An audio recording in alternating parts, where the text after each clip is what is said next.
Luke ready to lead Mississippi resurgence after NCAA turmoil? Oxford, Miss. He understands the theme. Luke, son of an Ole Miss football player, brother of an Ole Miss football player, uncle of an Ole Miss football player, and himself a former Ole Miss football player, makes perfect sense as the coach to try to lift Ole Miss football out of the NCAA mess it has been mired in these last few years. Before going any further, Luke interrupts to note his mother and sister always get left out, but are also Ole Miss graduates. It definitely runs deep, Luke says, adding, I think that was always a part of who I was. In large part, it's why Luke was the no-brainer choice as the Rebels' interim coach when Hugh Freeze resigned last July. It's also why when Luke got his chance last November to make his formal pitch for the permanent gig, he made sure to stress one important point. Don't hire me because I'm an Ole Miss guy, he told athletic director Ross Bjork. Don't hire me because I played here. Don't hire me because I played here. Don't hire me because my dad and brother played here, my mom and sister. That's not the reason to hire me, but because I'm the right guy for the job. Re-rank every college football teams from 1-130 following spring practice conference outlooks. A favorite, dark horse, also ran for each league postseason lineup. College football bowl schedule for the 2017-18 season. If he's the right guy for a difficult job, it's in large part because of that background. Its NCAA issues are not quite over, an appeal is still to be heard, and probably won't be resolved for a few more months. But as Ole Miss begins to dig out from the turmoil of the last few years, it's led by a 41-year-old who until last season had no experience as a head coach, though Luke impressed administrators with how he held things together and leading Ole Miss to 6 victories as the interim. He stacks up to exactly what we need at this time, Bjork says. Luke says he understands, perhaps better than anyone else could, what he's getting into. And he isn't exactly running from his close connection to the program. Among the memorabilia in his corner office is his father's powder blue 1960s era helmet. When he was growing up in Gulfport, it sat on a shelf next to the encyclopedias.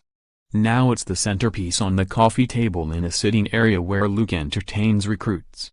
High on a wall behind his desk, a frame holds 4 jerseys, his father's, number 35, his brother's, 17, his nephew's, 27, and the number 50 he wore as a center from 1995-98. He grew up going to games, home and road. If he hadn't gone into coaching, he'd be a season ticket holder like his dad, who retired to Oxford and basically goes to everything. If you doubt it, consider that last January in Charlotte, where he was attending the American Football Coaches Association's annual convention, Luke walked out of a sports bar when it wouldn't change the channel to an Ole Miss basketball game, and kept walking until he found a taco joint that would. Sitting alone at the bar and nursing a beer, he watched the Rebels fall to Auburn. Last fall, when people asked Luke about coaching in his first Egg Bowl, as the annual rivalry with Mississippi State is known, here was his stock answer, well, I'm 41, so actually this is my 41st Egg Bowl.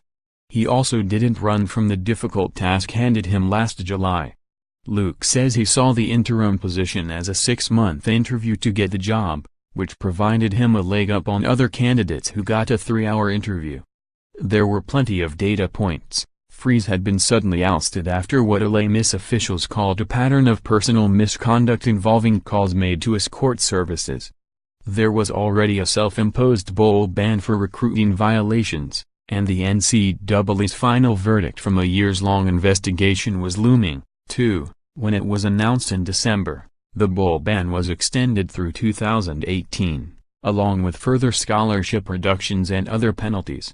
Luke says he followed advice given by Duke's David Cutcliffe, a mentor, and former Ole Miss head coach, making decisions with the program's long-term future in mind, as though he wasn't the interim. And throughout the season, with its immediate challenges, he had players wear t-shirts with one word, good. It was the thought that something good could come out of any situation, Luke says. They were all gonna look at their phones and all the negativity was gonna be there, So you can't hide from it. What you can do is maybe let it inspire you to create an us versus the world mentality. What you hope is that it brings the team together. Once the season began, there were blowout losses to Alabama and Auburn. The Rebels blew a 31-7 lead in a loss to Arkansas. The starting quarterback was lost for the season with a knee injury. And yet, Ole Miss won 3 of its last 4 games to finish 6-6. That included a 31-28 victory against Mississippi State in the annual Egg Bowl rivalry to end the season. Luke's 3-hour interview came the next day, and then again the day after that, which brings us to this question: if Ole Miss hadn't won the Egg Bowl, would Luke have gotten the job? "I'm glad I don't have to answer that," says Luke, even as he says it provided validation for what he believed the Rebels had accomplished. He also notes that Ole Miss bettered its record from 2016, when the Rebels finished 5-7. Says Bjork, "It helped create momentum." Absolutely. Yeah, what if we don't win that game? Who knows? But I do know the guys were playing their best football. I knew Matt was doing all the right things, especially those last 4 games. Bjork says he talked with several candidates, he says, who ended up as head coaches at other SEC schools, but kept coming back to what he'd seen from Luke during a season that could have but never quite went sideways. "I never saw him get rattled," Bjork says. "And we should have. We easily could have been rattled. We easily could have said, you know what? The season's a waste.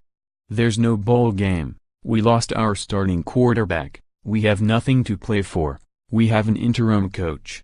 But that's when we played our best football. And as Bjork conducted the search, the hiring context also included 5 openings at other SEC programs, including 3 in the SEC West. Amid uncertainty about the eventual NCAA sanctions, the Ole Miss job wasn't the most desirable of those available. But there might have been no one who's ever wanted it as much as Luke did. Along with the toughness and resiliency Bjork saw from the Rebels in 2017, he liked that when Luke interviewed, his plan for the program included tweaks, but not radical change. He said, "We have the building blocks of great football here, I really like our staff, and I thought that was a very mature way to handle it," Bjork says.